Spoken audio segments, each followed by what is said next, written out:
When it comes to renovating a home or remodelling a room, it's important to consider how the new will work with the old. Mixing vintage and contemporary elements in your home is an excellent way of adding variety and contrast to both interiors and exteriors. An excellent example is this gorgeous Queenslander.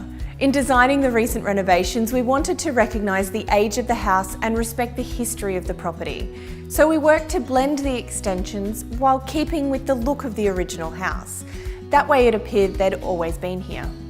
To do this, we carried over the traditional visual elements of the building, creating a seamless extension on the exterior, but also incorporating more modern and practical features on the interior. Once upon a time, kitchens were in their own little room. Lounge rooms were small and dining areas were separate to everything else. But these days, open plan living is better suited for our lifestyles. We want large living areas where the whole family can gather, while still having their own space. We believe that's what we've achieved with these extensions. A beautiful blend of the character of the old with the practicality of the new, creating a warm and inviting space you want to live in.